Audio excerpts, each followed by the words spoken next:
Coming to you live from the JRE Tobacco Aladino Mobile Studios, it's the Cigar Pulpit.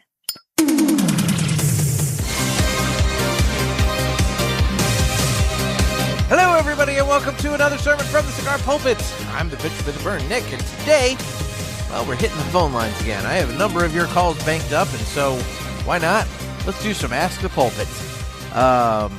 Speaking of Ask the Pulpit, little show note right up front in the beginning, just so that I get this out of the way before I get into it. So, I have been informed, because I don't keep track of this shit, that next week is the 7th anniversary of the Cigar Pulpit. Yes, this show will hit 7 years old on August the 13th, at least according to... Well, I was too lazy to scroll all the way back through all my episodes, and so I asked ChatGPT, and that's what it told me, but I guess I theoretically can scroll back and double-check. But, yes, August the 13th apparently is my 7-year anniversary, and so I thought it would be fun to invite you guys, the listeners, to... It is August the 13th. That was the maiden voyage with Davidoff. Anyway... That I thought it'd be fun for you guys to call in to the hotline and just tell me, your favorite moment. Like, what's your favorite moment? And I understand, we'll get the elephant out of the room. I understand that there was a bit of a show shift at one point in the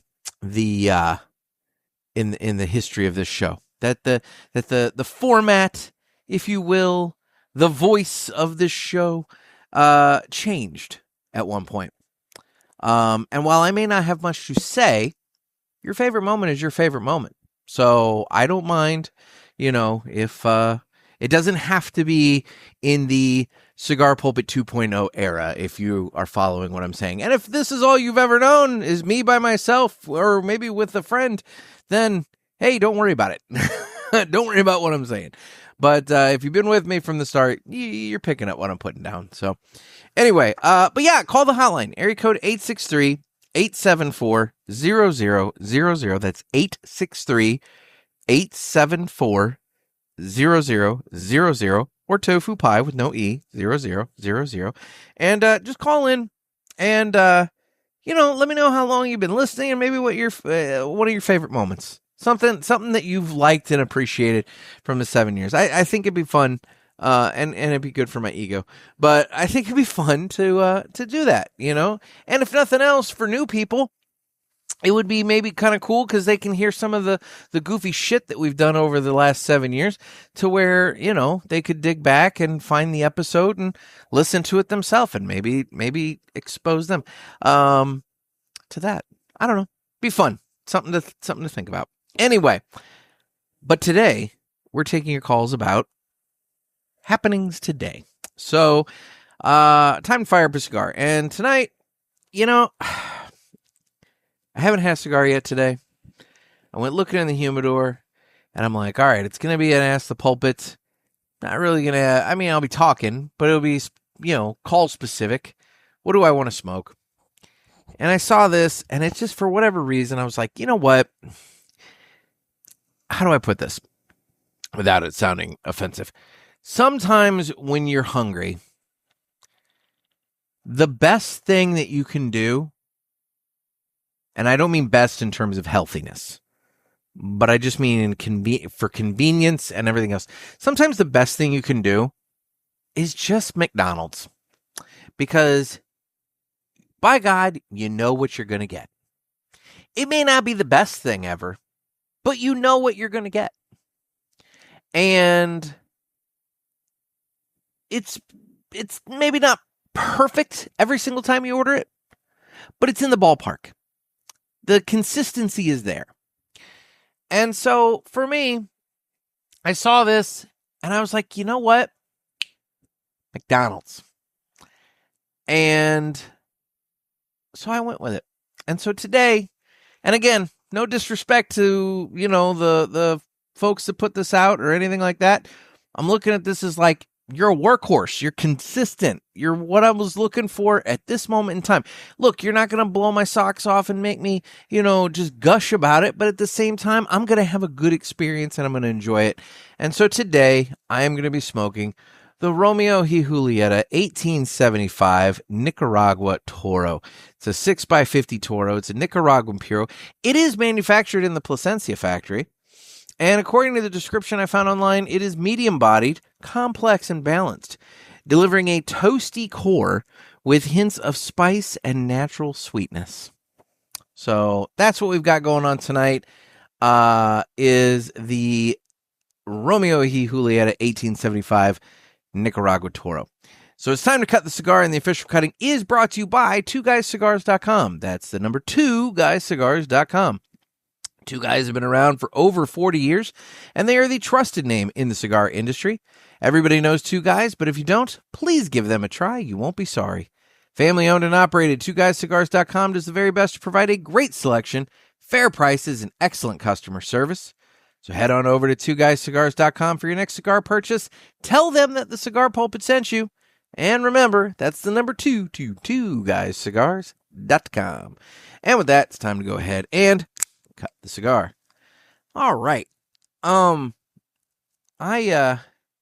don't want to be disrespectful to Romeo y Julieta because, all things being equal, I smoke a fair amount of these. Like, not necessarily this specific one, but different ones from the catalog or the portfolio. And again, I don't want to make it sound like I'm talking down about them. They're good. They are just consistent, and they give me what I'm looking for. They're giving me a cigar experience. And tonight, that's all I want. I just want something that burns right, has good construction, has a little flavor, kicks off a little smoke, and, gets me through this episode. So that's what we're going to do. So while I light this guy, why don't you guys listen to the greatest commercial you've ever heard?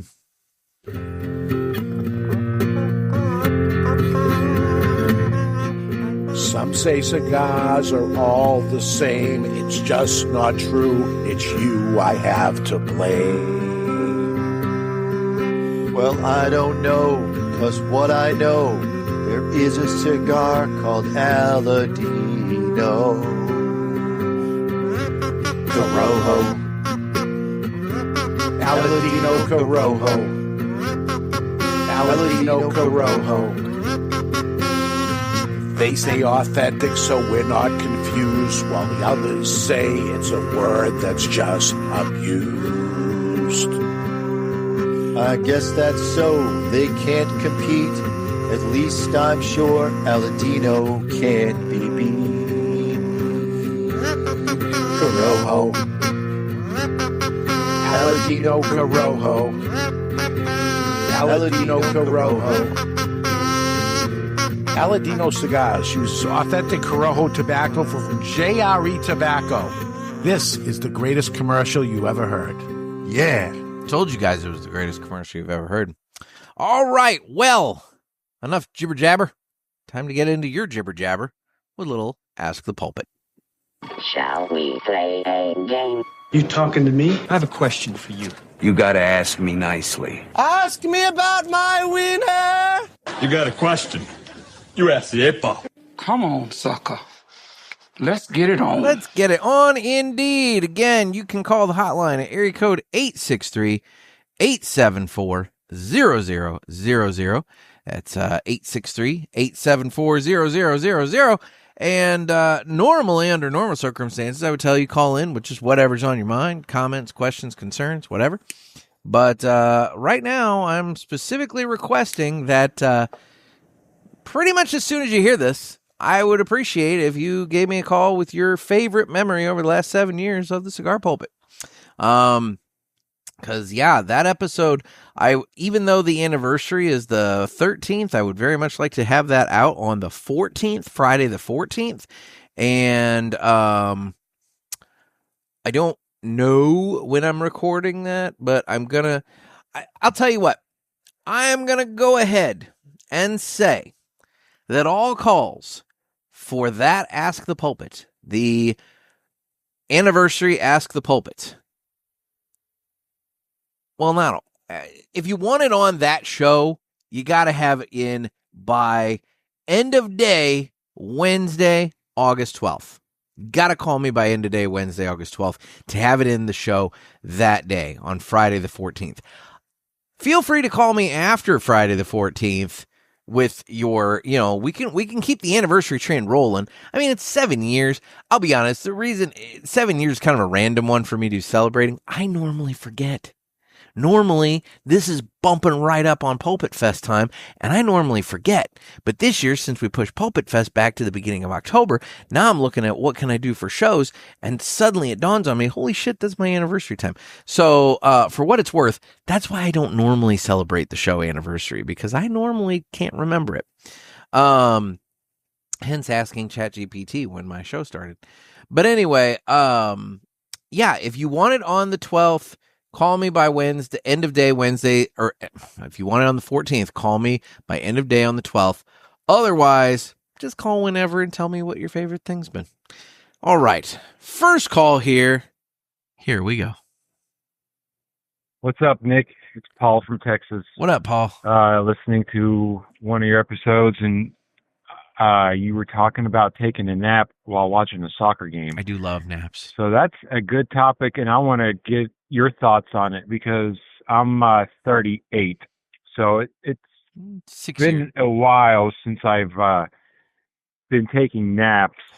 I probably started taking naps when I was like 36.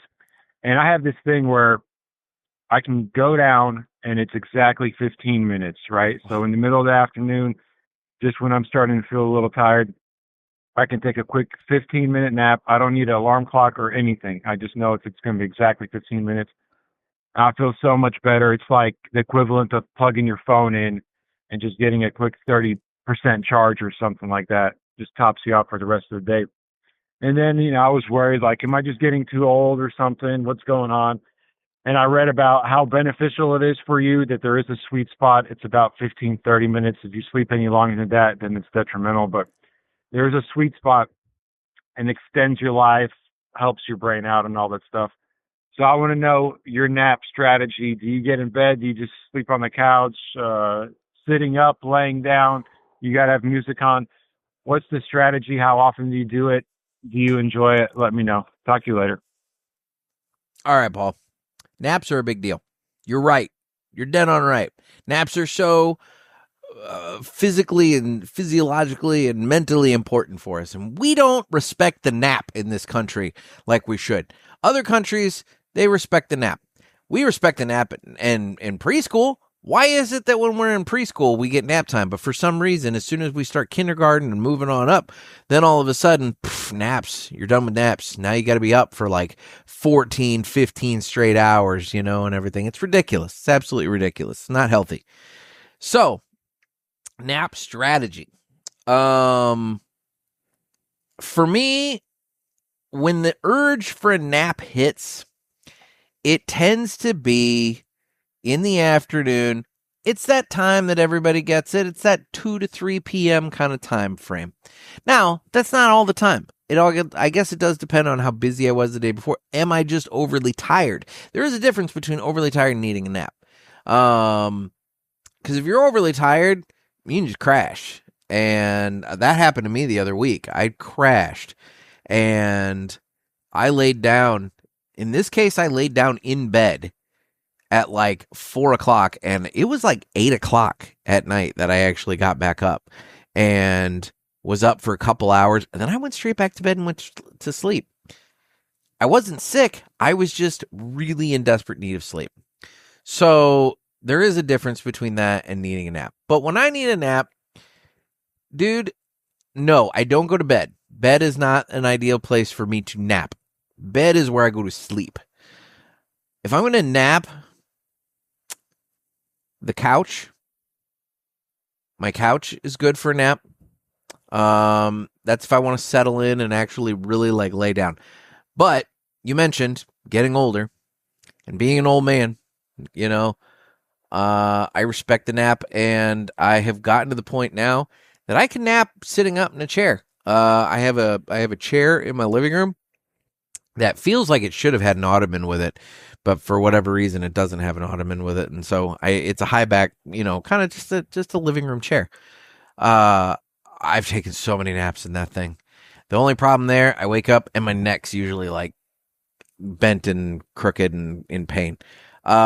This exact chair that I'm sitting in right now in the garage, it's an office chair. I got a new office chair for my desk in my actual office, and so I moved this thing out, beginning of the summer or something like that. Gave myself a little bit more of a comfy seat rather than the lawn chair that I've used out here for so long. And oh my God, this chair and I have napped so hard in this chair. Just lay back and just let it take you. Oh man, I could do it right now.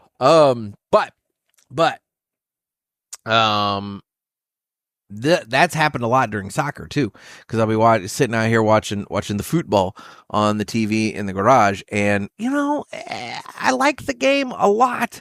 I've really gotten into it, but every once in a while you come across one that's just maybe a little bit slow, and between the commentary, the play, maybe the heat, the summer heat, the cigar, just it all kind of comes together, and it's like, boy, it's nice for nap. If I am purposely napping, I will set an alarm for myself for 20 minutes. Actually, I'll set it for 25 minutes after or from when I'm setting it, because I know I'm not going to immediately get to sleep. Typically, if I set it for 25 minutes from, let's say I'm laying down on the couch at 3 p.m., I will set an alarm for like 3:25, 3:30. And I know that of that 30 minutes, 25 to 30 minutes, I will get 20 minutes of sleep. Because it does take, it takes you a minute. You don't just immediately go straight to sleep the minute you put your head down. Now, unfortunately, when I've fallen asleep in a soccer game and I'm sitting here in this chair in the garage, I have no idea how long I've slept. But it's not usually too long. There was one game I was down to maybe about 20 something minutes left of the game, and when I woke up the game was over. So it's okay, I slept about 20 something minutes there. And you're right. For me, the sweet spot's about 20 minutes. If I go past 20 minutes, significantly past 20 minutes, it makes me all groggy and tired and logy and shitty. But dude, yeah, if you get that sweet 20-minute power nap in there, oh, it's just such a burst of energy that'll get you going and keep you going for a while. So no, I respect the nap. I think we need to implement it more. I think society should implement it more. I think we need to implement so much in this country that we don't. 4-day work weeks. Friday should just be another off day.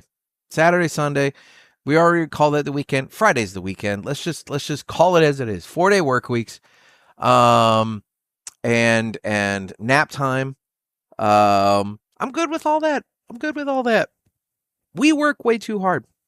So, anyway, Paul, thanks for the call, buddy. I appreciate it. Okay, moving on here. We have some calls. I'm trying to think of the last time I did this, and I know all of these are new, but somebody called 3 times, but they are short, so it's not like they call 3 minutes, 3 minutes, 3 minutes. So we'll see what happens here. Moving to the first call. Hey, Nick, Boots here from West Virginia. What up? I know what you're thinking. I'm going to save you on the Rocky talk, because that can happen forever, and I still don't quite appreciate how that follow-up went. Some people couldn't just let it go. But dude, one more round, I'm always up for one more round. I didn't hear no bell. That being said, a couple things I could talk on. I won't talk on the Seinfeld hate. Some people are just Philistines. I get it. Unbreakable. Let me talk about the biggest plot hole in that entire movie. I know you said it's good. Here's the deal. How do you get to middle age and not realize you're a superhero? What man out there hasn't tried to lift something that should be way too heavy for them, right, and hurt themselves.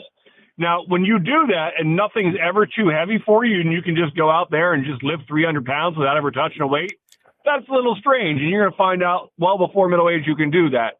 Lastly, let's talk about his weakness. His weakness is fucking water, man. Learn how to swim. The earth is 70% covered by water. Learn how to swim, and now you're not unbreakable. You're unstoppable. That's the real superhero. How is that so hard to learn how to swim? All right.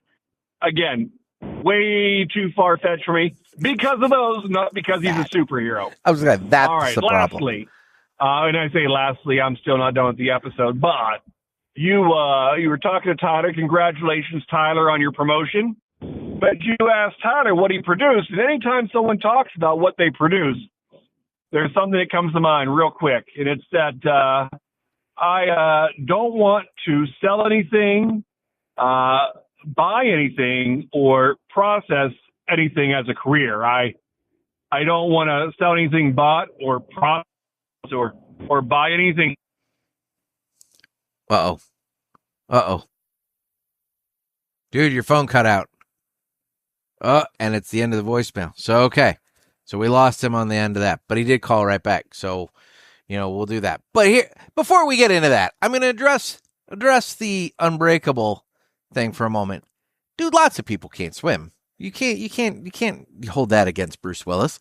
And, as for the thing, dude, it has been a very long time since I saw this movie, but correct me if I'm wrong. Wasn't he in like an accident to where like a shit ton of people died, but he was like the only survivor? Or maybe it was like a train. Was he like on a train that derailed and he was like the only one who lived or something like that? Maybe the trauma of the incident triggered whatever latent, superhuman abilities he had. Maybe he didn't have it before, and maybe the accident or the incident triggered something in his psyche to like cause it. I don't know. But if that's the biggest complaint you've got, I can only imagine what you have to say about the Marvel movies. So, we're going to listen to the next one from Boots. All right. Hey, Nick, it's Boots from West Virginia. Now I'm feeling cheated. I think the voicemail doesn't like the fact I slammed Unbreakable for so long. No, I think you have a potato phone. 2.5 minutes. I didn't get a full 3 minutes. Potato phone. No worries. Either way, you to name the movie but either way, it ended in repair anything sold, bought, or processed. Just that's not what I do. I don't want to do that for a living. And the question is, what movie is that from? And so a little bit of a challenge to you. Great movie. Either way. Just wanted to finish that. Tell you I'm sorry I got cut off and that for some reason I got cheated on my last 30 seconds. Potato phone. I think the Ask the Boys hotline hates Rocky, hates Seinfeld, loves bad movies like Unbreakable. Either way, take care, Nick. Congratulations, Tyler. Both of y'all stay smoky. So, Boots, you did call one more time here. And I will play that in just a second. But I don't know what movie that's from. I'm bad about. Look, I have some movies I will quote. I have some things that I will quote. But the whole name that tune, what movie is this from, what TV is this from, I'm not the greatest at that. It's just one of those things.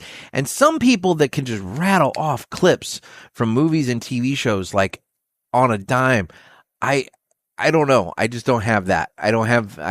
Some things stick, some things do not. So no, I don't know that. As for Rocky, by the way, I want to get back to that. We have a full-on debate that is forming here at some point or another, man, because like both Noah and Erica, both, my girlfriend / Vincent's Clubhouse, executive director, they both are huge Rocky fans.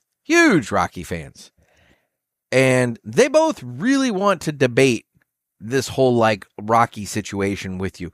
So at some point or another, we may have to have a Rocky off where you guys can debate this because Noah had some harsh words about Rocky Balboa and Rocky 5 and Erica's not far behind. So realistically, you've got some defending on your position to do.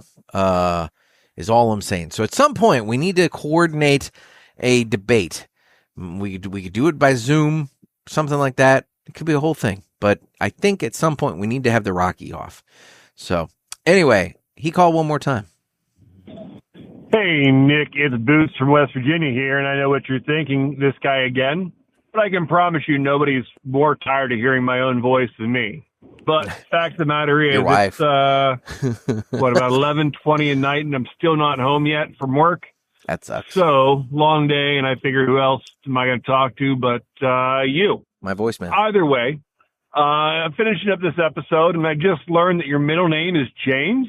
It is. And no, I mean, I'm sure it's probably come out in the past, but the fact I'm just now learning this means that you are missing a huge opportunity.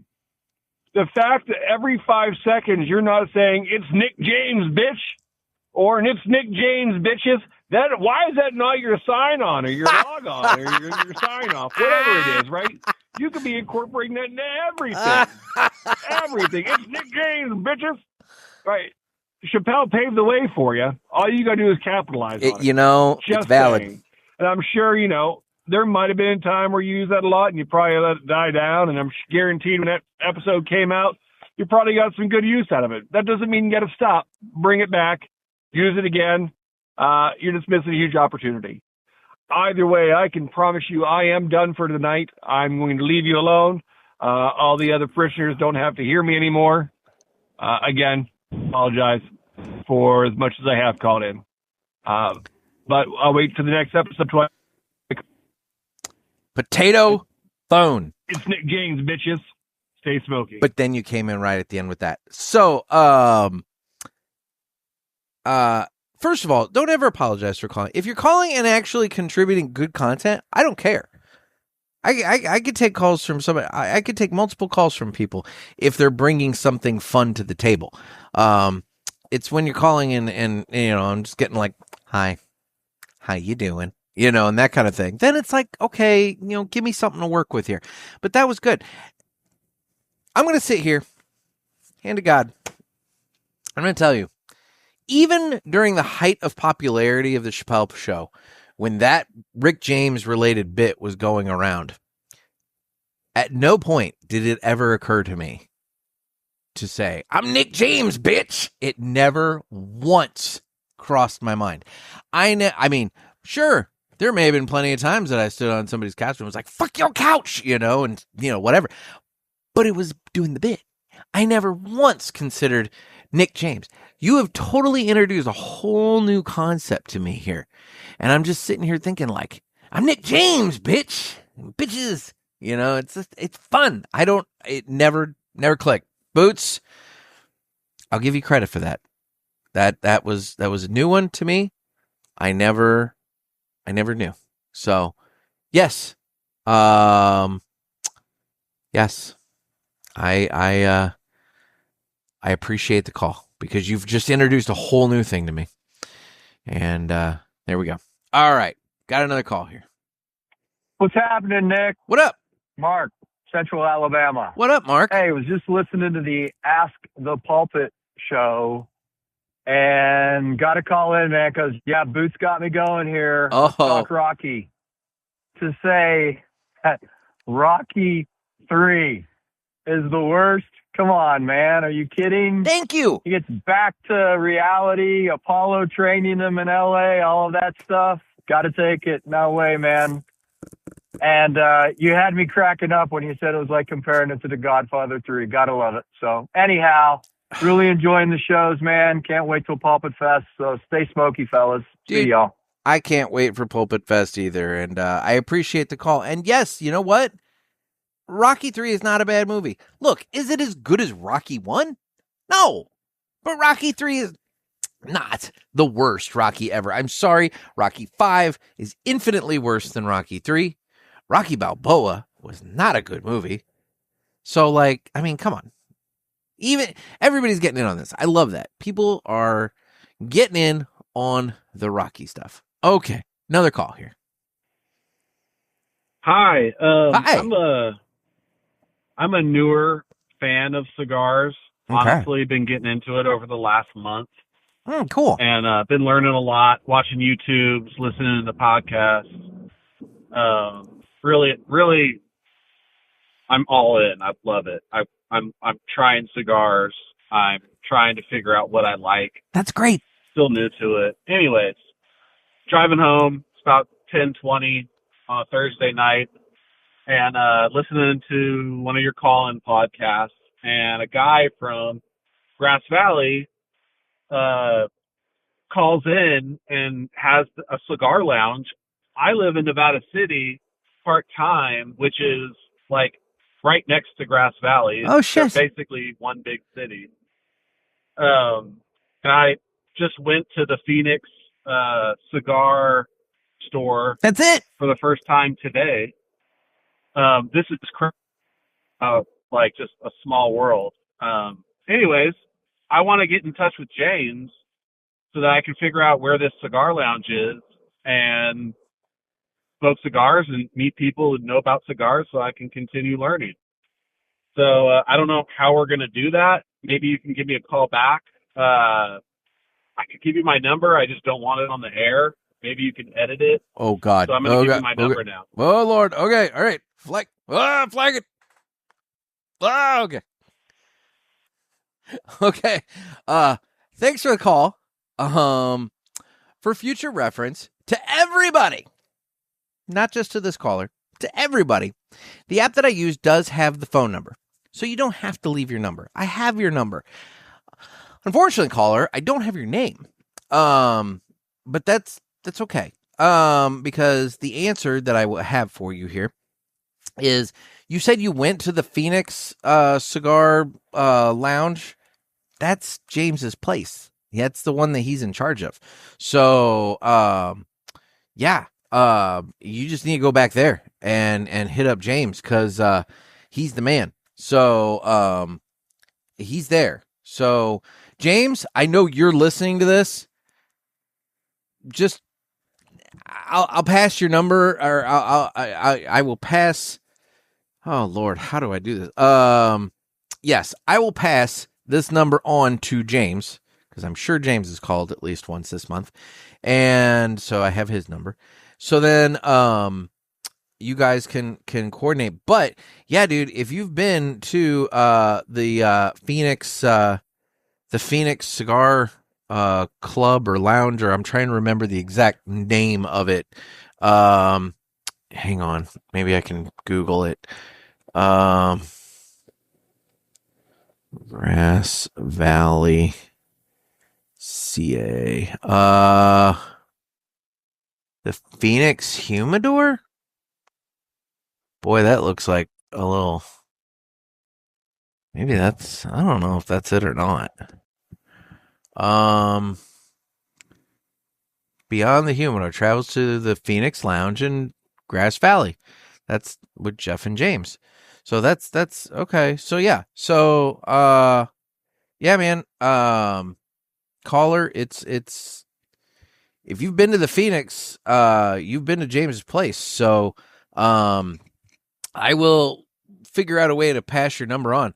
But yeah, you're right. You're connecting, and I love the small world aspect of this. I love the fact that A, you're diving in, B, you happen to, in the process of diving in, found this show of all shows, C, happen to listen to a call-in show, D, you listen to a call-in show that James called in and talked about his place, to where suddenly you realize, oh shit, that's like right by me. I love this. It's just another example of how we're living in a simulation, but whatever. This is fantastic. I love it. So I desperately need for James, I desperately need for you to find this gentleman and for you guys to, like, you know, hang out. And I need, I'm one of the two of you has to be in the Cigar Parishioners group on Facebook. Somebody post a damn picture of you guys hanging out and smoking a cigar together, because this is amazing. I love it. Send it to me, whatever. I like seeing the meetups. This is so fun. It's just fun. So anyway, But for future reference, anybody who calls in, if you want me to pass a number on to somebody else, I do. Your numbers are listed in the app. It's listed as a missed call. So, yeah, cool. All right. Thank you. We're gonna flag. We're gonna pin that so that I don't forget it. All right, moving on to the next caller here. I'm from Farmington, just outside of Detroit. Called the last month. We talked about smoking a cigar backwards. Actually made it through most of that cigar, and it was actually pretty tasty. So good. I was wondering if you've ever had a cigar band choke a cigar. A couple times I've had some cigars over the years where the draw is just horrible, and I release the band, and all of a sudden it just opens it up. So I wonder if you've had any experience into that problem before. So just thought I'd bring that up. I like to keep the band on so I know what I'm smoking, but generally, right now I got a Rocky Patel Decade, and it is delish. So talking to you later. Long ashes. Keep it smoky. Thank you. I love it. First of all, I'm glad to hear that one smoked well backwards. Because like I said, typically at some point it starts to unravel. Hopefully you got most of the way through it before anything like that happened. There is, since that episode came out, I think Trent, I think it was Trent. Let me double check in my, hang on, let me check in my messages here. Trent, I believe, found... Punch apparently did a reversible cigar as well. What's his face? Fratello. They did a reversible cigar. But then to where you can smoke either end. One way was milder, one way was stronger, something like that. But Punch did one as well. And he looked into it, and all he says was it was the Wiener's cigar they did for July 4th. I don't know the Wiener cigar, but I'm going to trust that he does know what he's talking about because he tends to know this stuff. So I'm not saying that Trent knows his Wieners. I'm saying that Trent actually does know a thing or two about cigars. So I don't want rumors getting started or anything like that. But anyway, yeah, so there are some reversible cigars. Have I ever had a cigar where the band was choking it off? I can't say that I've had one where I can actually attribute the plug to the band. I've had plenty where kind of down around that area, there's like a little knot. And sometimes, some people have the draw tools where they, jam it in there and kind of pull out some of the excess or kind of poke it like a little poker tool. I don't have one of those. I don't have an official one of those. I don't really have one that I use. Typically, if I have a knot, you can usually feel it on the cigar. And so if, let's say there's a knot like right there, I just tend to like start massaging the cigar like in that general area a little bit, trying to like loosen that up and kind of shift the tobacco a little bit to try and loosen up that knot. Truthfully though, if a cigar is super plugged, and this is going to sound so like pinkies up bougie of me, but if the thing's super plugged up and I can't draw through it, I don't fuck with it anymore. I don't have time for that. They're handmade products, so there's going to be issues that crop up now and again. I will say, knock on wood, plugs have not been my issue lately. I have not had very many cigars that have been plugged up. My biggest issue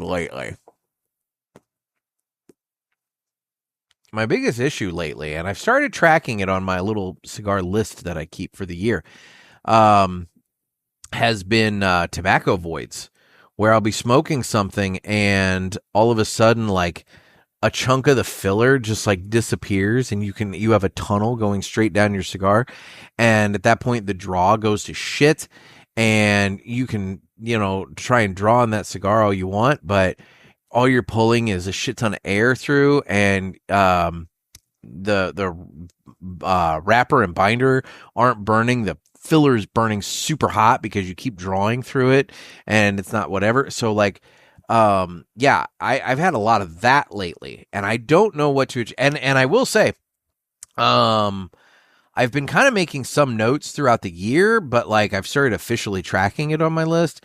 And what I will say is that,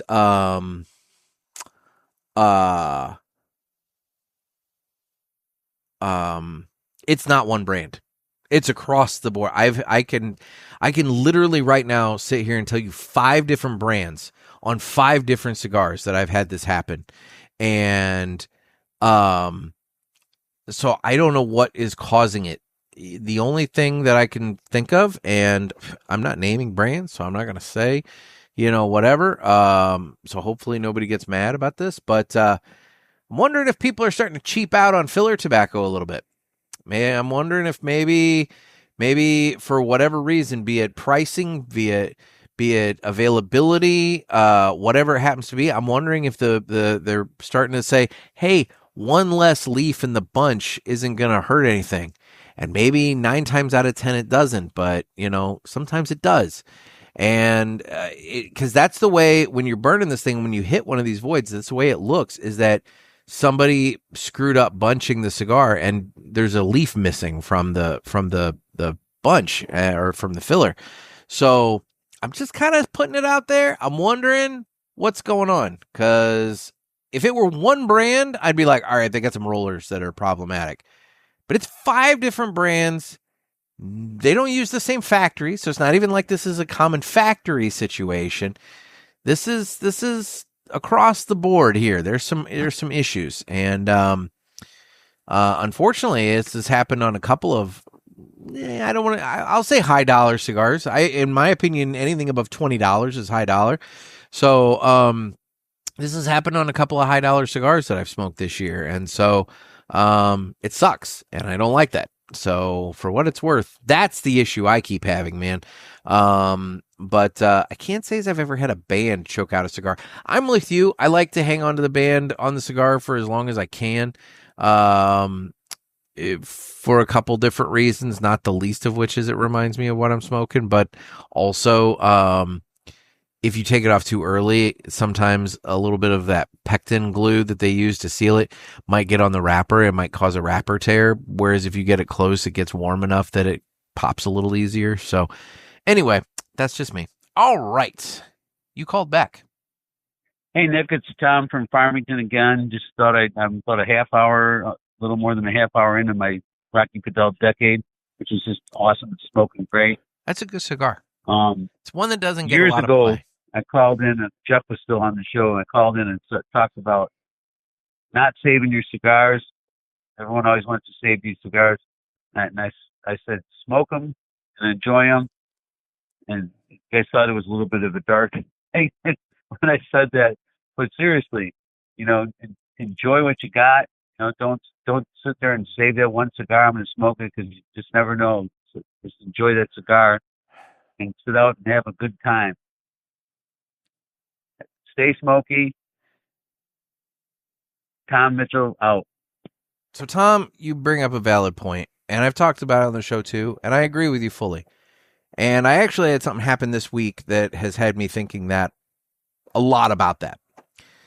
So, I've got my newspaper, and I had a woman who advertised with me for, oh my God, a number of years. She started advertising with me. When was that? 2016. So second year I was in business.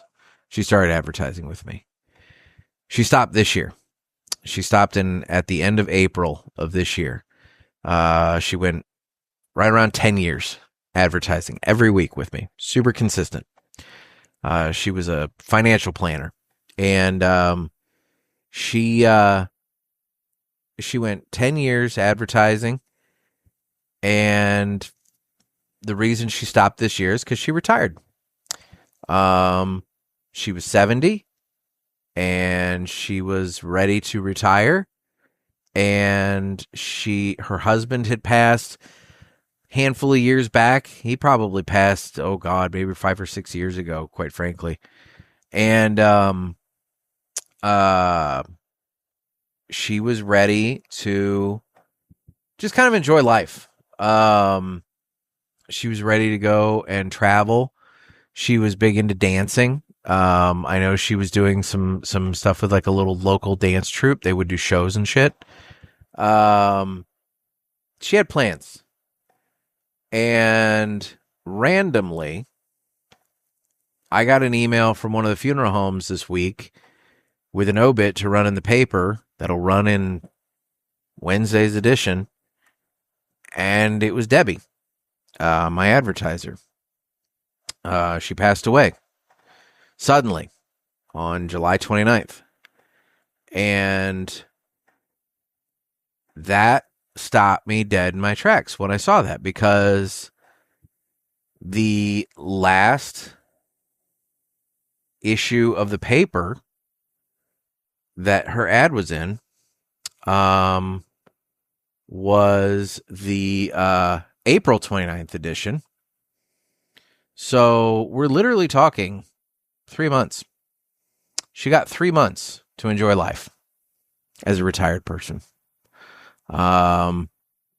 Just less, because her last day was actually April 30th on the job. So she was 1 day shy of 3 months, I guess. But she died suddenly on July 29th at 70 years old. And how fucking bad does that suck? That you work all that time and you amass whatever quote unquote fortune you have, enough to live, enough to survive retirement. And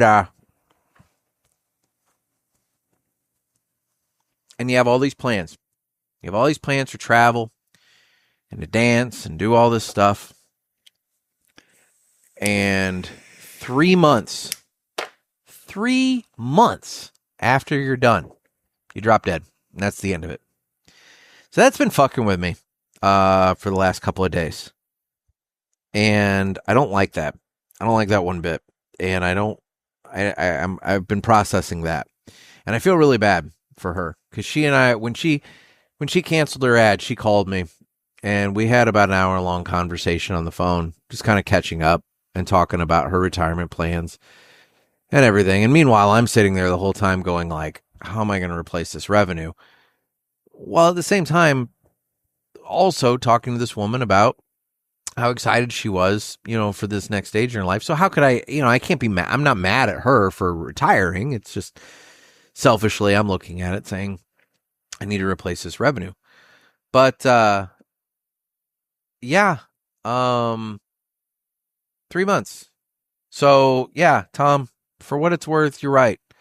If you're sitting on something that you are looking forward to smoking, don't wait for an occasion, create the occasion and smoke the cigar, because you might have 3 months left and you don't even know it.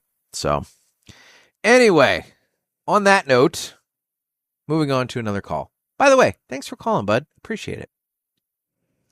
Hey, Nick, it's Tyler from Pennsylvania. It's what up? 6:20 in the morning on the 23rd of July. Hope everybody's having a great week so far.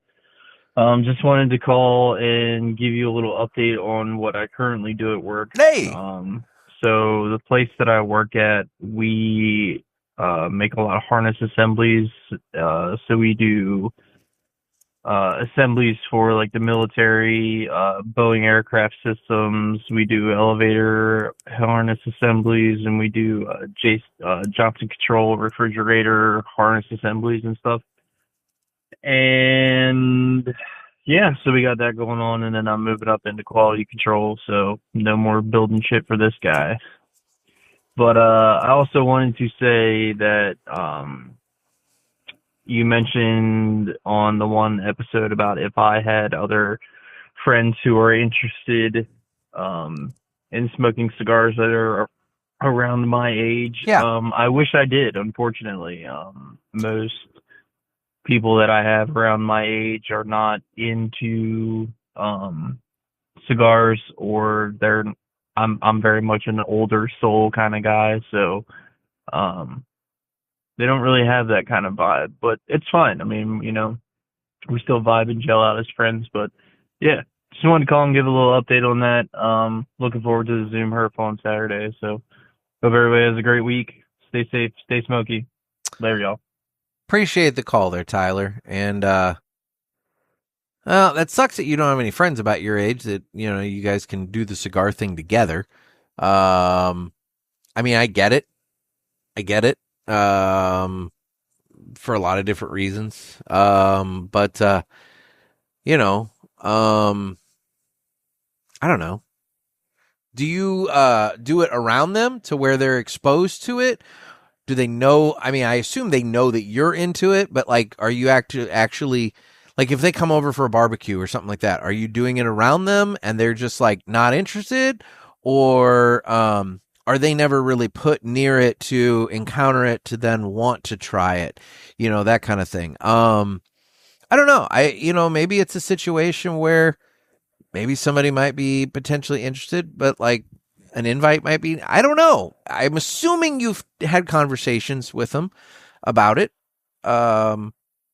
Maybe that's a poor assumption on my part, but I don't know. It would be nice. I don't know what the solution there is, but yeah, I don't know. You'd think that there would be something that I don't know what appeals to the new generation to try it, and I think it really does come down to, did you have a dad? Did you have a grandfather that was into it? I think that maybe plays into it. Do you have a friend that's into it, that's doing it around you all the time, that keeps asking you consistently? That's what it was for me. I had a friend that was doing it all the time and was consistently asking if I wanted to try it, and finally I buckled. So maybe that's part of it. Maybe it's just the consistency of it. But for what it's worth, yeah, it would be nice to be able to get more younger smokers in, just because, like, I do worry about the future of everything, but we'll see. What do I know? So, all righty. Next call. What's up, Nick? What How you up, doing? Dakota? So, hi. I had a few things to say, and I can't remember the order in which I was going to say them. So I guess first I'll go non-cigar route. So I don't know if anybody remembers, but there was a park that I used to work at in Tennessee, and the manager, I guess, was an absolute horrible and horrific person. I mean, just really, really bad person. I'll leave it at that. Okay. But who would know it but the wicked bitch of the West, Tennessee, got removed. Oh, shit. From office, I guess. So now I'm up for that position. So that's kind of crazy. I don't know. Well, We'll that's see good. What happens. I'll keep you posted. Hell yeah. Also, what was the thing that I was going to talk about? Oh, I literally just witnessed the most amazing, like, I don't know if I would say redneck, but it's got the redneck engineering behind it. Love it. So I don't know why they would spend this money, but there was a John Deere tractor that was the size of a riding mower. But it was, in fact, I guess it could have been a riding mower. It just didn't have the deck attached to it. Anyway, it didn't have the deck attached to it. So there is this person that, oh, sorry about that noise.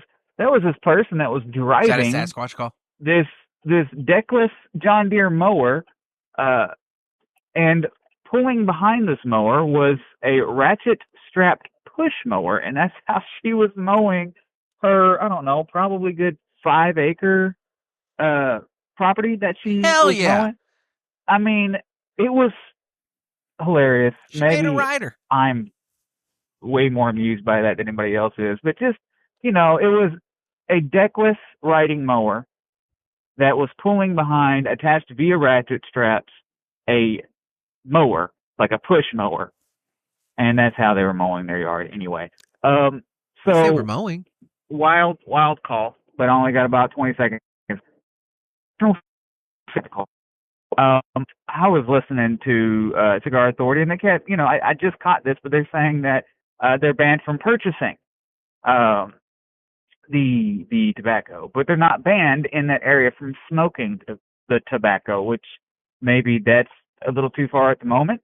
But that means you can go to the town next door and buy tobacco, right? And then go to your house, I guess, as long as you keep the receipts for any really nosy law enforcement that probably really don't care.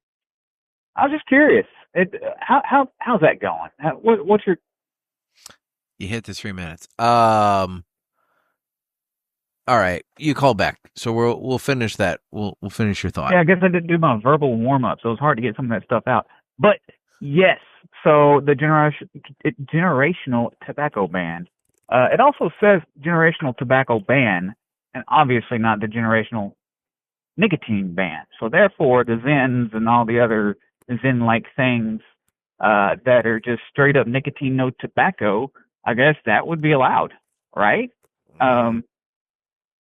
Which, I mean, of course, I'm a good cigar guy, so I don't really care for the Zens, but at least Zens would be allowed in the tobacco banned areas.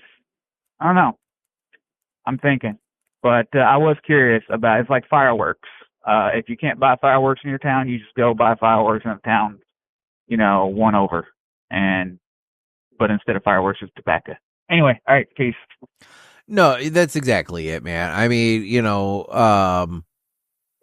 truthfully, that's the inherent flaw in these generational bans right now as they're settled into individual towns is, yeah, you could go one town over, you can go one state over if your whole state decides to do it. I mean, shit, back when Illinois passed recreational marijuana, it wasn't legal in Missouri. So we had a shit ton of people coming across the border, buying it here and taking it back to Missouri. Now Missouri has it legal for recreational use, and their tax rate is significantly cheaper. So I'm imagining it's just like with gas and tobacco. Illinois people are probably jumping the border to Missouri and buying a shit ton of weed and coming back to Illinois because, we tax everything to death here. But, yeah, I would assume that's probably happening with tobacco. And, you're talking about how like, oh, hang on to your receipt so you can prove to a cop if they're being nosy. What the fuck cop is actually enforcing that? I mean, seriously, if that is what's I don't like to rip on cops because they've got enough going on, and I'm not one of those guys that's like, oh, all cops are bad. Just like with anything, there's some bad apples in the group, and I think that generally they do a decent enough job of weeding it out. Unions are a whole different thing, but that's with any profession. But that's neither here nor there. But what I will say is this. I can't think that any cop is actually actively looking to pursue enforcing the generational. It's a ticket writing measure. It's just a tax on businesses. Just like when these law enforcement agencies send in undercover kids to try and buy cigarettes and alcohol at gas stations to get them on the underage sales. It's the same fucking thing that's going to happen with this. They're going to try and send somebody in that's 22 years old and but just past the date for the generational ban, and they're going to try and nail the shop owner with a ticket. That's all this is. It's a gotcha financial revenue stream is all that is. I cannot imagine any law enforcement is actually pursuing the end user for the purpose of smoking the tobacco. Maybe I'm wrong, but but ultimately at the end of the day, what I suspect this all comes down to is for years and years and years, government has taxed tobacco as a revenue generator, and they've done it under the premise that we're trying to save your life by helping you quit the evil tobacco that's killing you, and all that kind of thing. And so they tax the cigarettes, and yeah, cigars unfortunately get lumped in with a whole bunch of shit and whatever else. And so they tax that stuff. Now, do they really want you to quit? Absolutely not. They don't give two shits if you quit. They want the money. They know that these cigarette smokers will continue to buy their Marlboros and, smoke their cigarettes and enjoy their products because that's what they want to do. And they know that if they raise the tax a nickel a pack or something, or a dime a pack, they know that these smokers are going to go ahead and pay it. And they've done that historically over the years. And back when I worked in government, that was a question I always had for somebody. It's like, at some point, don't you guys say you want everybody to quit smoking, and that's why you're raising this tax, is as a deterrent to somebody that's a smoker to make them quit. But in reality, you want the money. So what happens if you do push it past a point when people start to quit? And I think that's what happened here. I think the economy got shitty. I think the price of cigarettes went up. I think the tax went up. And, it is, and then you add the vape and all the other products and everything that also took away from cigarette sales. And I think what happened now is they're like, oh shit, we're losing on this side. Now, obviously it's not enough that they're panicking. Let's be real. The cigarette sales are still probably whatever they are. They're still making money. They're still making money hand over fist on on tobacco tax. But they also it's not as good as it was. They're losing a little bit, right? So what can they do? Well, they can already ding a store for underage sales. All right. But let's be real. I would think that if you sent a 17 or an 18-year-old kid into a liquor store or a convenience store to try and buy a pack of Camels, most clerks at this point are pretty hip to the game, and they're probably going to look at that guy and say, hey, let me see your ID. So I'm not saying that they don't get some people in sting operations doing that, but I bet that it's probably not nearly as high as you might think. But with this, it creates a whole new level of complication to where now you could send somebody who's technically of age, but they were born after this specified date in the law. And because of that, now they're not legal. And it gets fucky, it gets weird, it gets gray, and it's a revenue generator. That's my overall opinion. Now, don't get me wrong. There's probably a heavy dose of nanny state liberal bullshit mixed into that to where they're like, oh, we know better than you and you should not be doing that. So we're going to make it to where you can't do that. That's a whole different thing. I always try to for me, when the government does something, ultimately, how are they making money off of it? Because that's what they really want. They really want our money. So that's my suspicion on the generational ban. I don't suspect you're probably going to have too many cops.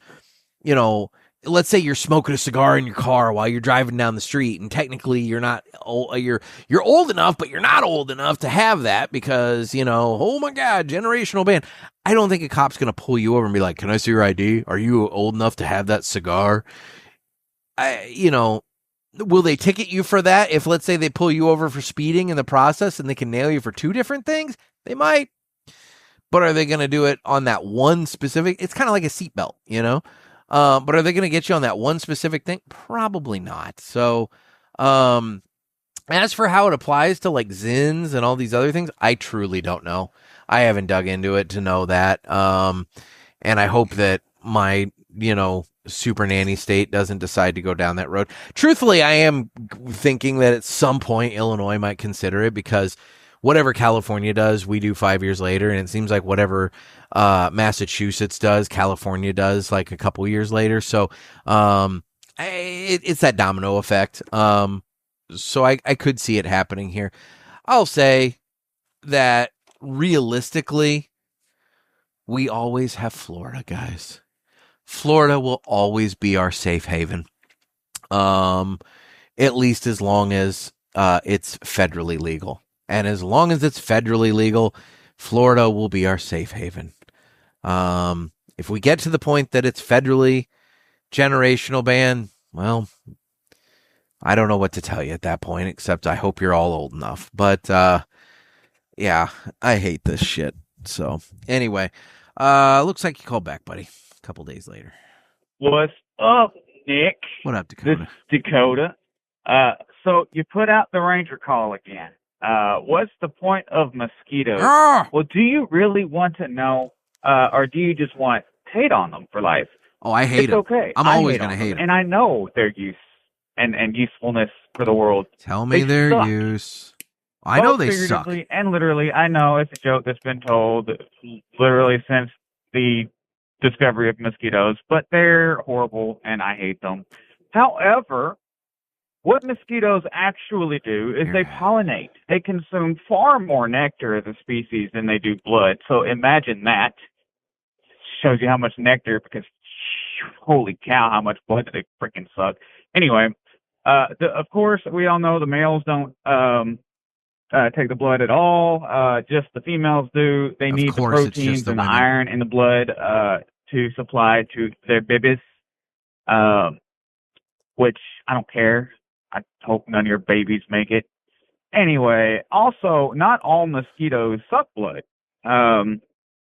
So, I mean, yeah, they don't all require blood for reproduction.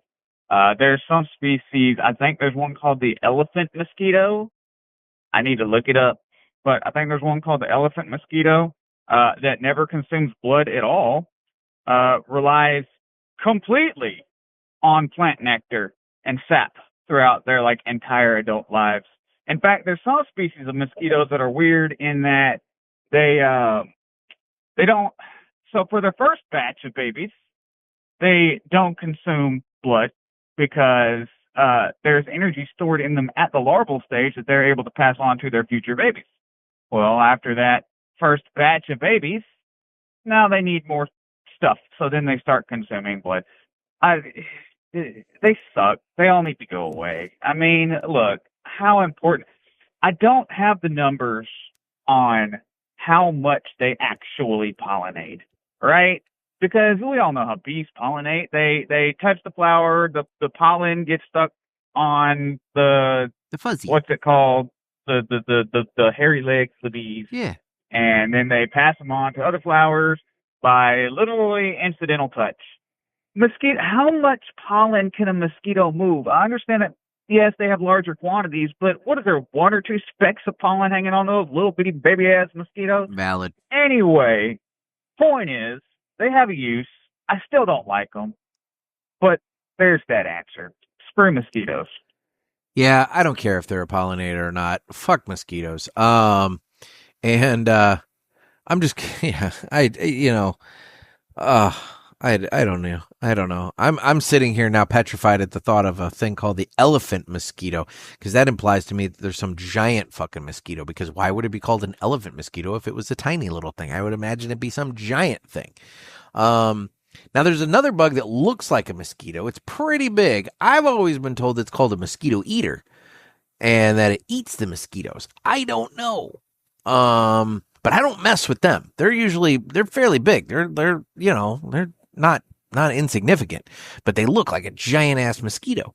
But they don't bite, at least not like that. Not that I can tell. I mean, my God, I hope not. Yeah, I don't care. I don't care if they're a pollinator or not. That I hate mosquitoes. But you did tell me something new. I was not aware that it was only the females that was sucking blood. So a lot of times when I kill a mosquito, I'm like, got him. But I'm going to start saying got her, because I want to be accurate. All right. Called in one more time. Dude, Nick McGillicuddy. I really liked when gentlemen from Oklahoma called in and Aloysius McGillicuddy Miller III was just amazing. Anyway, okay, just because I have to confirm, I hate being like wrong and dispersing incorrect information. I feel like it's basically a sin. So I Googled elephant mosquitoes. Okay. And so they are massive, but holy cow. Okay, their babies are voracious predators that eat just what other freaking mosquito babies. Oh, it's so great. Mosquito eaters. Obviously, we've learned throughout time that taking the critters and moving them geographically rarely ends well. But dude, I can just dream. I can dream about bringing elephant mosquitoes so that they can eat all the damn baby little shit mosquitoes that chew on us, and they don't suck blood ever, and they're bigger. Mosquito eaters. They pollinate better. Do you not have those down there? Because we get them around here. They're not common. I don't see them all the time, but I've seen them enough growing up over the years that I've always been told, "Oh, that's a mosquito eater. Don't mess with that." So, like, yeah, that's a legitimate thing. I know that. Oh, my God, I know what you're talking about. You just blew my mind. Thanks, buddy. Appreciate the call. All right. Another call here. Nick, James from Grass Valley, the delivery guy. James, I got a guy for you. So we did another beginner's 4-pack with your most recent guest, with Jeff. And I'm just getting caught up after vacation. Went to Oregon to see the grandkid, but that's not what I'm calling about. I'm calling about it's time to do the grizzled, I like my throat split, cigar smoking veteran 4-pack. So same rules, three wrappers, Connecticut, Maduro, Habano, and we're going for as strong as we can, and then, of course, the wild card. Okay. So going to start off with the Christoph Maduro. It's a nice Maduro. Yeah. Habano, I think it's La Polina number 2. That is a spicy meatball, as they say. And interesting. Connecticut, it's a strong cigar. I don't know if it's a throat slitter, but the Perdomo 10th anniversary Champagne Connecticut is strong for what it looks like. Uh-huh. And then my wild card, I love the HBC hotcakes fresh out of the oven broadleaf. Uh-huh. And if you don't say all the words, it doesn't mean the same cigar. So anyway, stay smoky and safe. Everybody call in and give Nick some content. Give us your grizzled veteran strong cigar smokers 4-pack. Talk to you soon. Bye. Dude, I love it. So that Christoph Maduro, there are very few cigars that I've encountered that kick my ass. I had a reaction to an LFD Digger once. And let me preface by saying there are a few cigars that I've had reactions to where I haven't prepped ahead of time, or where I have prepped ahead of time. If I come into a cigar and I haven't eaten anything all day long, I'm dehydrated, I haven't had much to drink, so I'm dehydrated, that kind of thing. Yeah, that's a recipe for disaster. But by and large, I try to always have a beverage with me when I'm smoking, and, I'll have something to eat. Yes, the Digger, and man, that Christoph Maduro, that thing, I've had that twice now. And both times by the start of the final third, my head is swimming. It is a strong damn cigar. And, no, I 100% agree with you on that. The La Polina, I cannot say that I know that one, so I will have to look for that one. The Perdomo 10th anniversary Champagne, I've been saying that for a long time. Everybody was all like, "Oh, for beginners, try the 10th." No, you're setting them up for failure with the 10th anniversary Champagne. And, Nick Perdomo might argue with me on that front. I would hope not. But, it's a great cigar, but it is not for beginners. It is it has a lot of strength to it. It's a nicotine bomb. There's a lot going on with that cigar. And it's deceptive because it does come across kind of mild and smooth and creamy. with some pepper notes, but my God, you get halfway through that thing and you're not used to cigars, you're going to feel like shit. And I can think of a couple different people off the top of my head that have had that exact reaction to that cigar, that are not, or when they smoked it, they were not smoking a ton. So yeah, it's one of those things. It's not one I would recommend to a beginner. As for the fresh out of the oven, broadleaf, what a good cigar. So much flavor in that thing. But yes, it's also got some strength and power to it. By the way, James, you need to get in touch with the gentleman that I had call in earlier, and I have your number here, so I'm going to assume that I can text you on that. I'm going to try it when I'm done recording, and I'm going to attempt to forward you the number of the gentleman that called earlier so that maybe you guys can hook up and hang out at the Phoenix. So there we go. All right. We have another call. Hey, Brother Nick. Chris from Maryland here. What up, Chris? Well, actually, I'm in Lake Anna, Virginia. You liar. Overlooking and enjoying a hazy IPA. Smoking a Rocky Patel, Connecticut right now. Nothing special, but it does the job. But I have a question for you. So I saw on some other thing a while back where, when you're out somewhere, putting the cigar, when you don't have an ashtray or anything, basically in the crook of the picnic bench that you're sitting at, to hold it from going anywhere, was a no-no, frowned upon. And my thought is, you got to do what you got to do. As long as it's not like touching the mouth point, then so be it. But just want to get your opinion on it. See what you think. And hey, understand the heat advisory. Missed this morning's show. Today is Tuesday, the 28th. But be looking forward to some more good content. Stay smoky, my friend. See ya. Chris, I appreciate the call, and I appreciate the grace on the missed episode. It was too damn hot.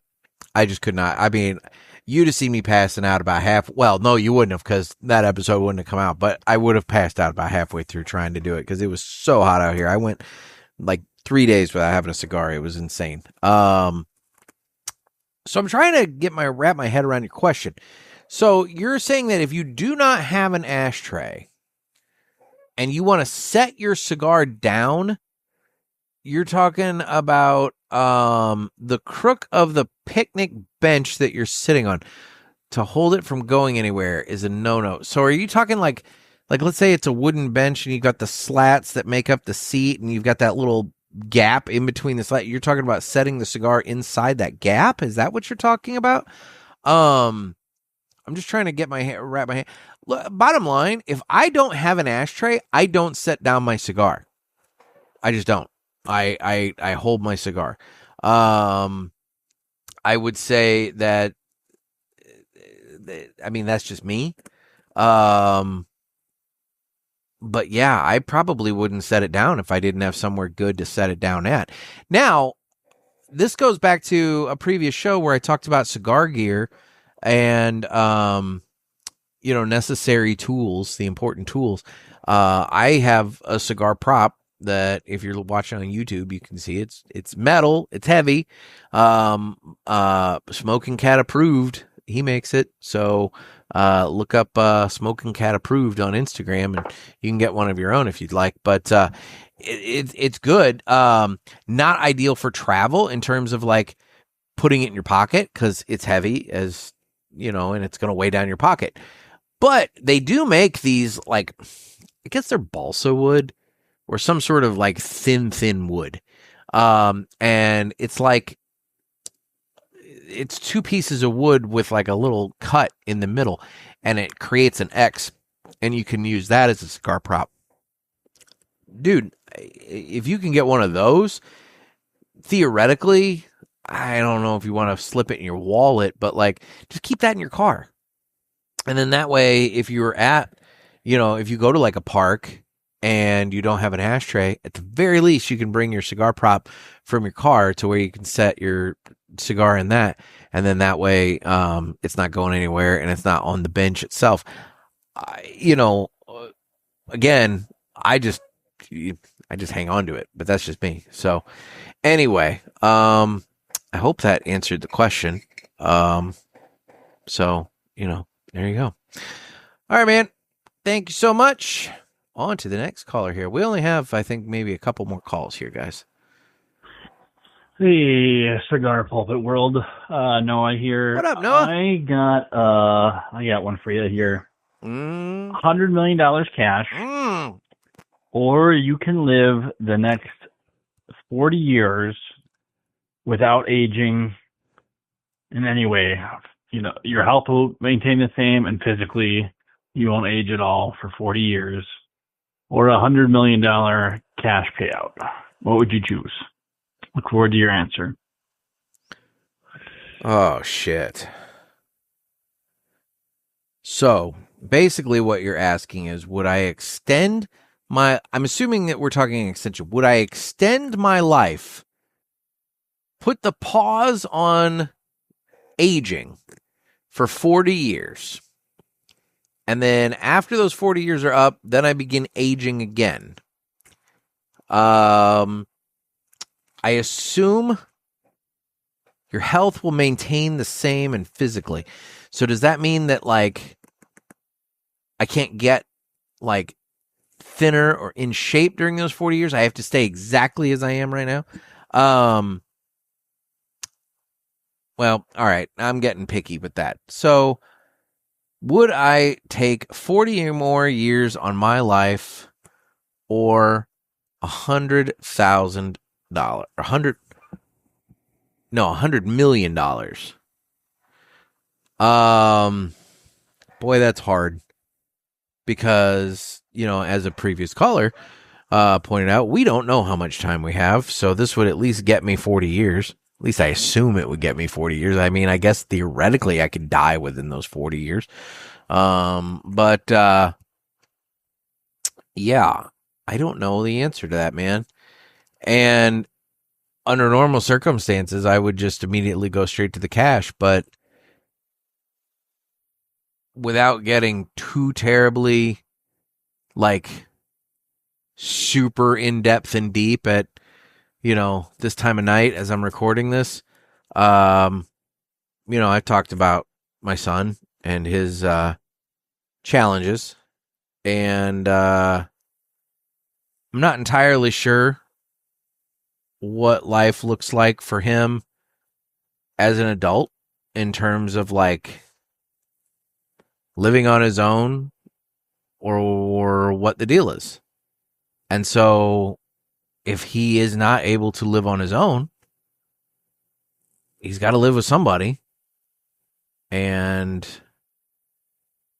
if I can tack 40 years onto my life to where I could be around for that, I'm not saying I want to outlive him, but it would take a worry off my plate if I had that ability.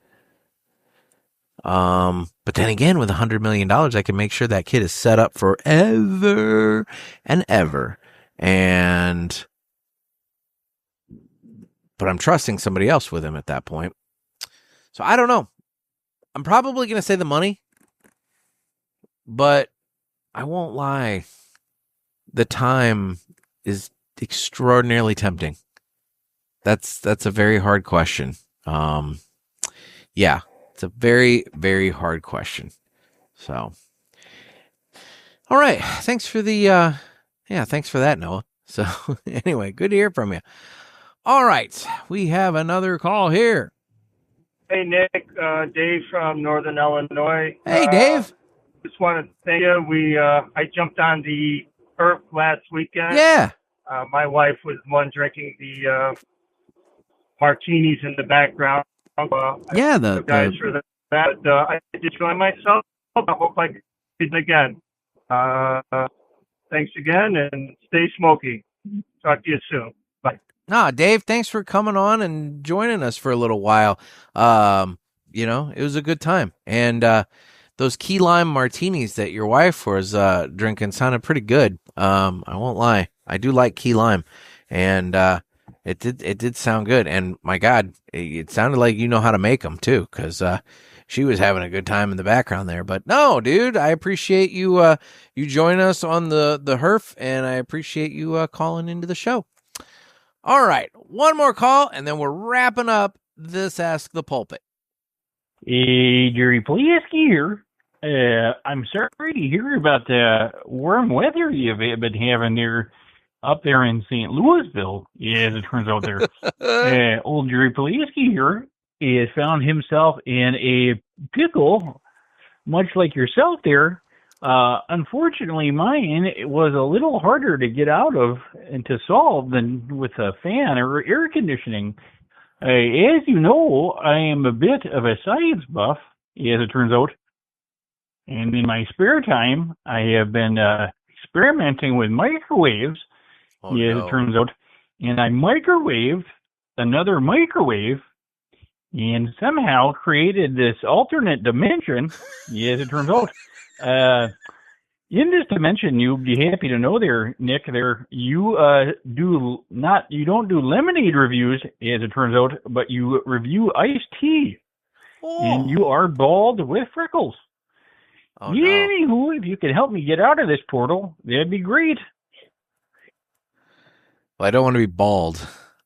There was that unfortunate photo, AI-generated photo of me that made it to the parishioners group, and oh, that was distressing. But yeah, no, I most definitely am not bald. But dude, Jerry, yeah, microwaving a microwave, that sounds like it would be extraordinarily dangerous, and evidently it broke space-time. So I don't know what to tell you there, buddy. I find it fascinating that you're able to call the hotline from this alternate dimension, though. That's kind of cool. As for reviewing teas, I mean, I don't drink sweet tea, and I'm very picky in terms of, like, you know, I want it to be fresh brewed. I don't want any of this bullshit bottled stuff or instant. Like, if it's coming out of a soda fountain, that's some nasty shit right there. Instant tea is gross. So yeah, I don't really know if I'd have all that much to say about teas. I did have somebody reach out this past week and say that when I finally finish the lemonade reviews, I need to move on to string cheese.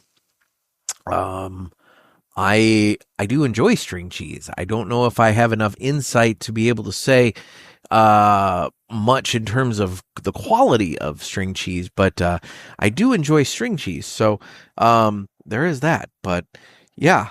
So anyway, just a thought. Well, Jerry, I hope that I hope we figure out a way to get you out of the other dimension. We'll have to send somebody in after you. Maybe we can find a team of, you know, crack commandos that can go in there and get you and pull you out. Or if nothing else, microwave a microwave in that universe and, you know, see if it opens a portal to send you back. Just a thought. All right. Well, guys, this has been another Ask the Pulpit.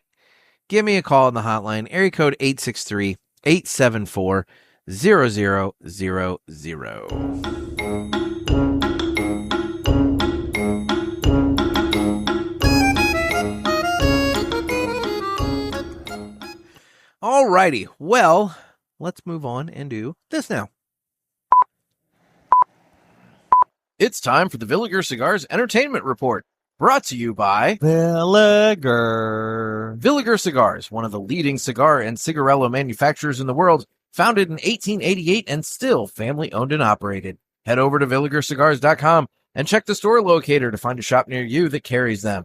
We guarantee that Villiger Cigars will be a wonderful addition to your humidor and cigar rotation. All right, what have I been watching lately? So by the time you guys are hearing this, depending upon the time of day that you're listening, I might be either sitting in or have gotten out of seeing the new Spider-Man movie. I'm seeing that on Tuesday. I'll be going to see that at 10:30 in the morning because I have a lot going on Tuesday. And so that was a good time, and I was able to get a nice seat for that.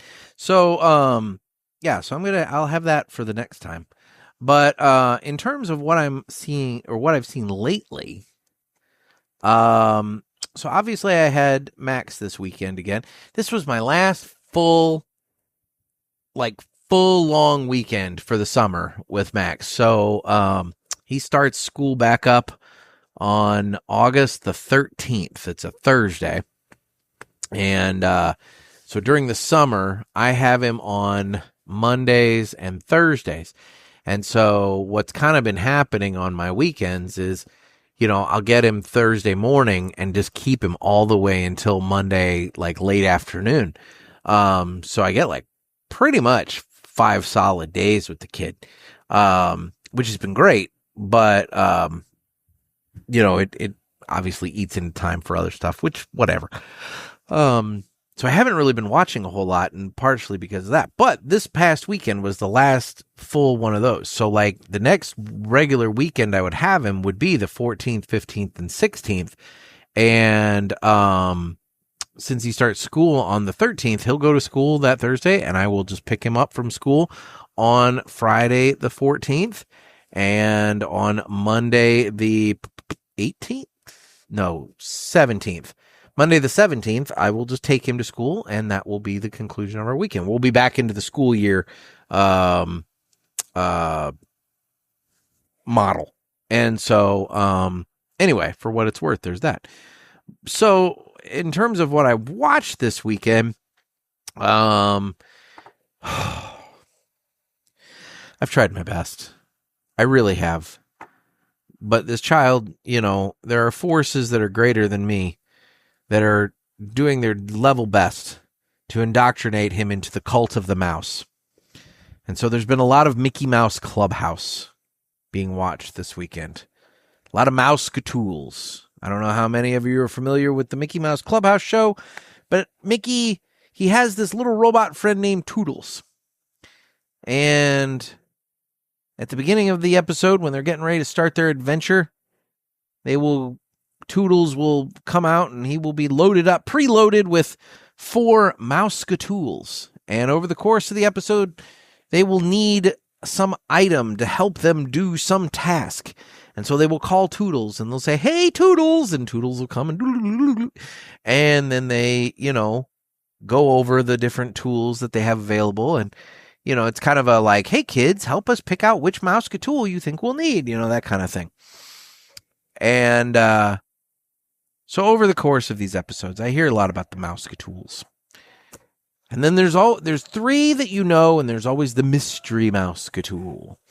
And sometimes you don't know what it is, but it always is the thing that Mickey needs for one specific moment. And so I've heard a lot of mosquitools. Now, I will say, one observation that I had this weekend, hearing a lot of Mickey Mouse Clubhouse, is just how much of a narcissist Mickey Mouse is. Everything is Mickey this or Mouska that. It's a Mouska-tool, It's not a tool, it's a Mouska-tool. Or, when they're describing various items, maybe it's a Mickey blah blah blah or a mouse blah blah blah, and it's Mickey's Clubhouse, and everything is labeled with Mickey or mouse, and it's just my God, he's such a narcissist, just such an raging narcissist. Everything has to be in that shape of his head, that circle with the 2 other circles. Everything is in that shape. And it's just, my God, even Toodles. Toodles is a flying robot that looks like a ball with 2 little balls. He literally is a Mickey head. That is Toodles. So, the narcissism on display with this mouse is just outrageous. Absolutely outrageous. But yeah, a lot of Mickey Mouse. Otherwise, this weekend, in my continuing education and expansion of knowledge into the wide world of international soccer or football, the Premier League doesn't start with regular play until I feel like it's the 21st. I feel like it's August 21st. It's near the end of the month. Yeah, it's near the end of the month. The team that I've kind of settled on, not settled, the team I've kind of like focused in on is Aston Villa for a variety, a couple reasons that I won't bore you with, but I know that they have their first game. I think their first regular season game is Sunday the 23rd. So it's one of those things that they've had some preseason, friendlies, and I've been watching those, and much like the NFL preseason games, it's what you get here. It's the level of quality of play is whatever. I did tune into Saturday's MLS game with the St. Louis football team or soccer club, and I think they played Salt Lake City, and it wasn't bad. It wasn't the most entertaining thing in the world. How do I put this? And I don't mean disrespect, but because again, they're doing things that it's not like I'm going out and doing it, but there's a panache that was on display in the World Cup that you don't see in MLS.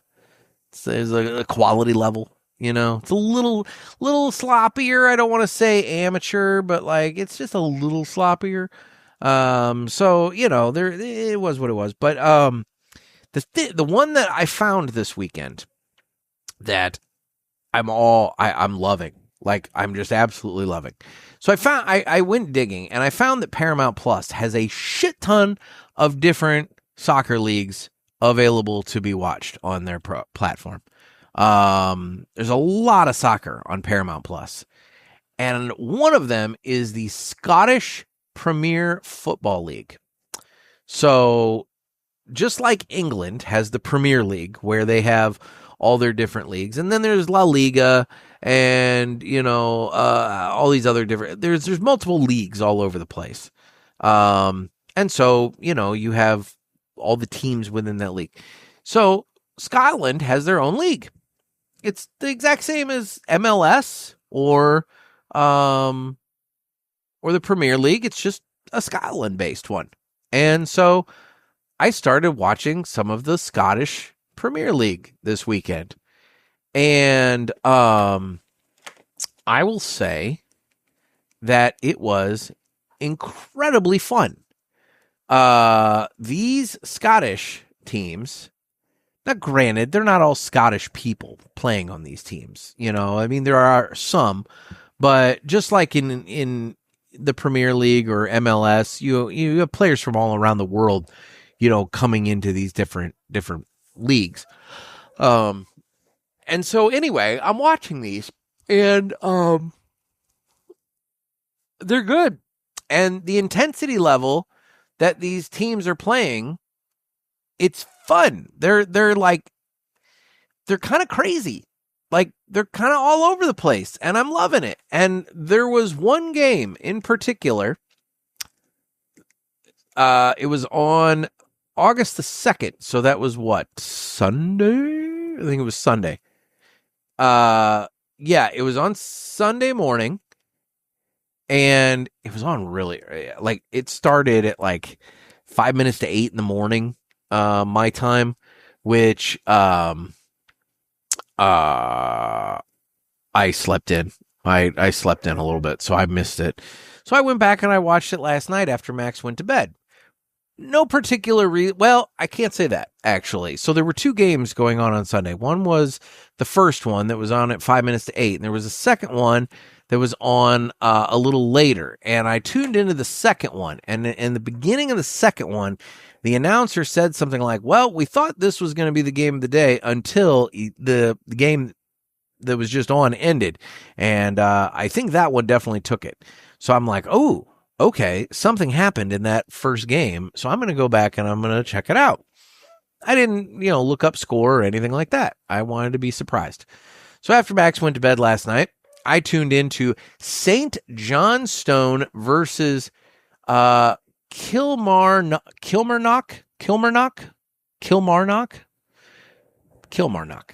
St. Johnstone versus Kilmarnock. I don't know these teams. I don't know any of these players at all. I have no allegiance to either one of them. And holy shit, that was a fun game. The first half, it got to the halfway point and it was tied 1-1. And I'm thinking, all right, fine. Come back from the halftime, and in the first 8 minutes of the second half, there were 2 more goals. So now it's 2-2. Then a player from, I think, St. Johnstone actually accidentally knocked the ball into his own net after the goalie defended a shot from Kilmarnock and put it up 3-2. But then later, you had another guy come in that he came in off the bench, and in the first 23 seconds of being on the pitch, he scored a goal. And then there was another goal like late in the game to where this game ended 4-3. With I think it was St. Johnstone that won 4-3. And holy shit. I mean, this was like a freaking porn. Everybody was scoring. It was insanity. I loved it. It was crazy. It was fun. It was a little aggressive. And like but like that's kind of like all these games. All these games in various ways were just so fun.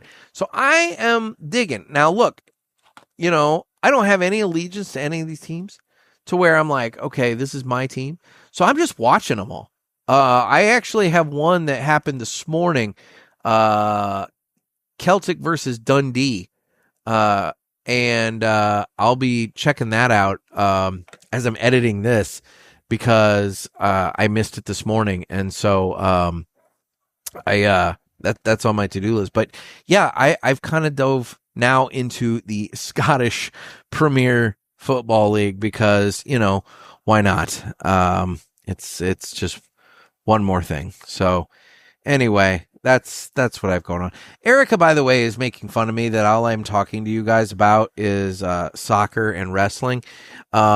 She says that I need to, branch out and watch different things, and I'm sure some of you would agree. But it goes back to that whole mindless TV viewing thing. When I'm super busy with shit, I don't want something I have to like study, like in depth, like watch. Although I will say there was one more thing before I move on. There was one more thing. Amazon Prime put out the second season of their animated Batman show, Batman Cape Crusader, and it's a crime noir kind of style. So it's a little darker. This season's a little more violent. But holy shit, it's been great. It's way different than anything that's come before, and I've been digging the hell out of it. I'm halfway through this season, and yeah, I'm thoroughly enjoying that. So for what it's worth, that's been pretty good. So if you're into nerd shit, Batman Cape Crusader on Prime is really good. Anyway, all right. Well, I still don't have a thing for it, but it's now time to know, is the juice worth the squeeze? And so today we will be trying, I only have a big bottle because this is what I was provided. Jeff Andreezy gifted me this. We have Old Orchard country style lemonade. Old Orchard country style lemonade. According to the label here, the taste of summer all year long. Grab a cool breeze and a refreshingly sweet taste of Old Orchard. Every glass of country-style lemonade is packed with delicious flavor, and with only 90 tiny calories per serving, it's picture perfect. Enjoy. So, 25% less sugar than regular lemonade. So we got that going on for us. Let's look at the label here. So it contains 11% fruit juice or 11% juice. That's good. I like that. Ingredients: filtered water, sugar, lemon juice concentrate, citric acid, natural flavors. Oh boy, stevia leaf extract. Okay, so good to know. It's so okay. That's fine. That's good. You got to know that. What else? Contains 19 grams of sugar per serving. Regular lemonade contains 28 grams sugar per serving. 8 servings per container, 90 calories per serving. Hey, look, the ingredient list is good. So in terms of freshness, I'm going to give that a fairly high score. I'm going to go ahead and give it an 8 on the freshness, because, when you're listing, when your first 3 ingredients of lemonade are water, sugar, and lemonade or lemon juice, I'm like, all right, that's good. And there was nothing in that list that I could not pronounce. So that's also nice. So we're going to give this a little bit of a shake, because there was some little pulpy, filamenty things that were showing up in there. And we're going to crack the lid on that. And I'm going to be a savage. I'm just going to drink straight from this giant bottle, because I don't have a glass out here. I mean, I have my lemonade or my teacup from Starbucks, but I don't dig Arnold Palmer's for the most part. So I'm not going to be mixing lemonade and tea. I'm not a sweet tea guy, and so that's part of the thing. So, all right, bottoms up on the Old Orchard Country Style Lemonade.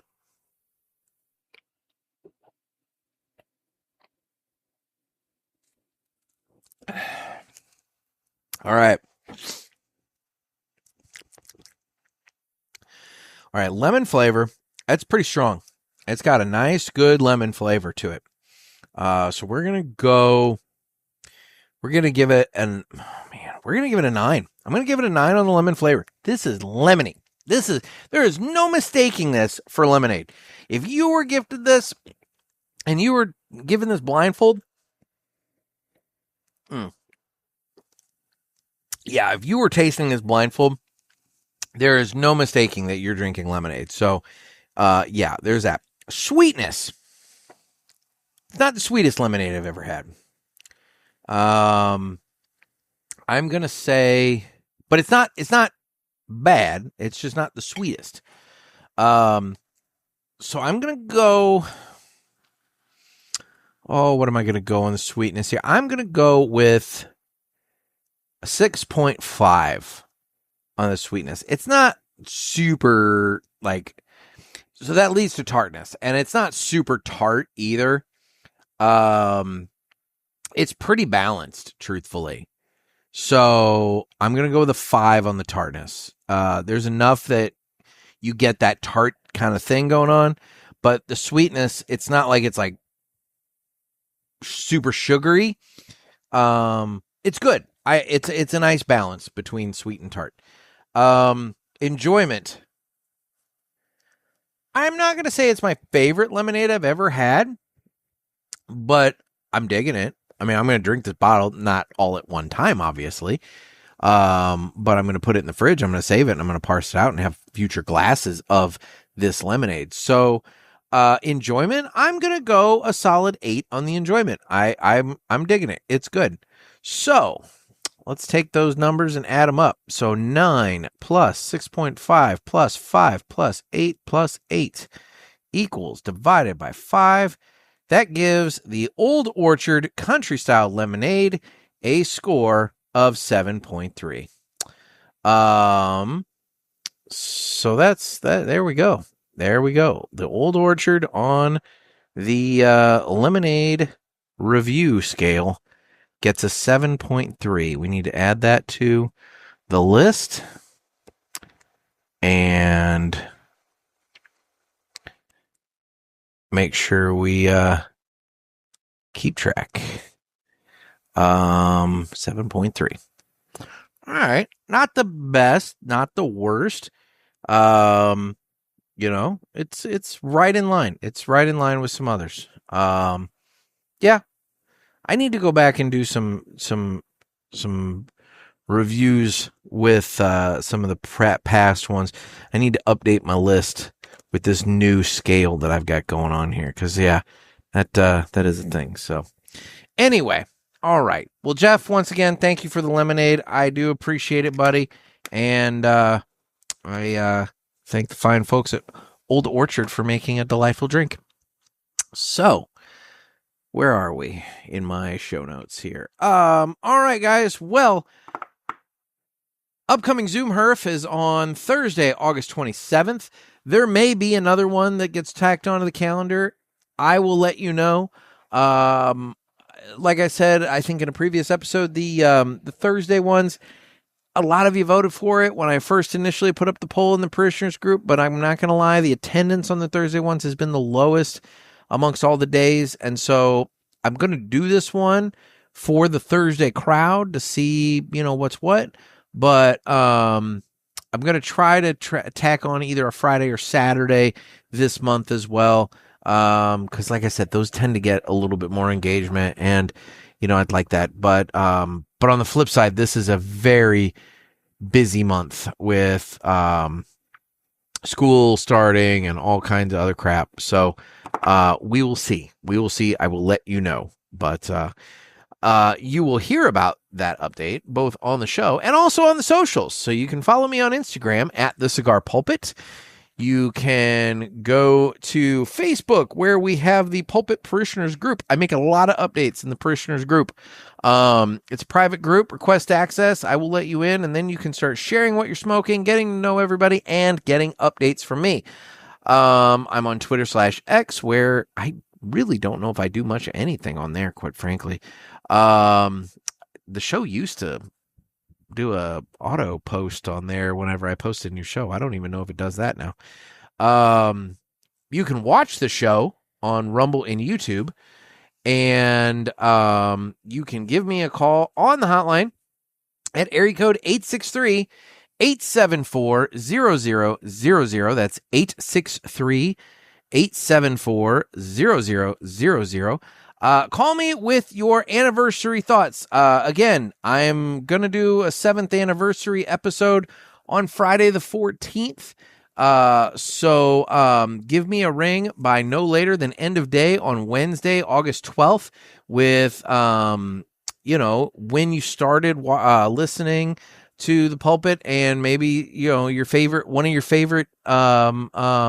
bits, one of your favorite moments from the show. Let's do a little Wayback Machine remembering here for the anniversary thing.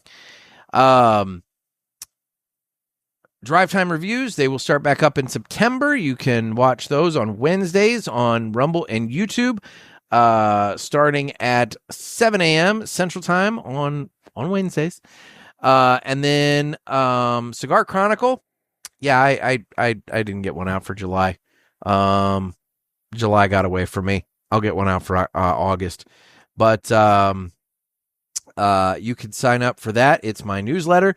You can go over to cigarpulpit.com and sign up for that little pop-up box. It's totally free, and you can get that. All kinds of fun information. And then finally, there are still a few tickets left for Pulpit Fest.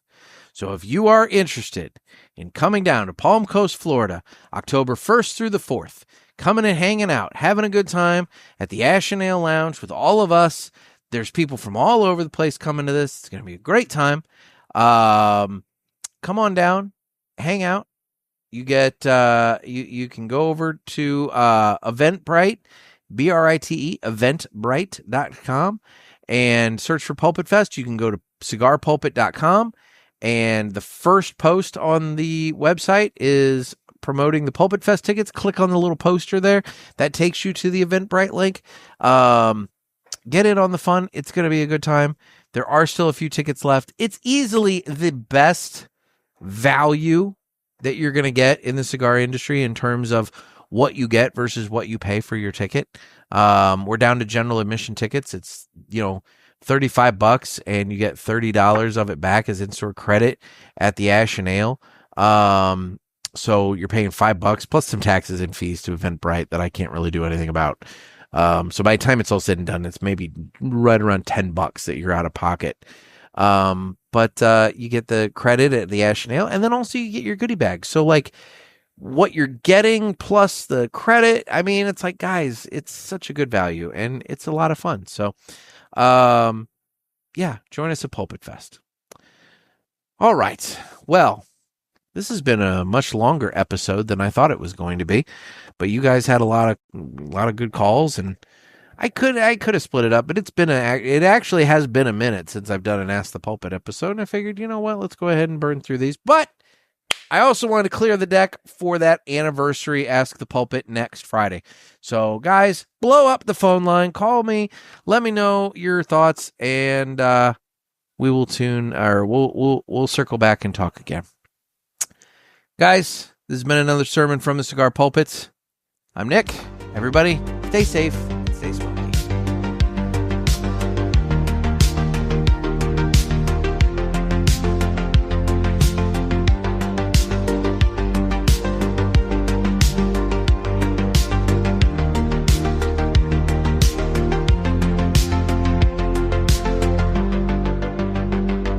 Later, guys.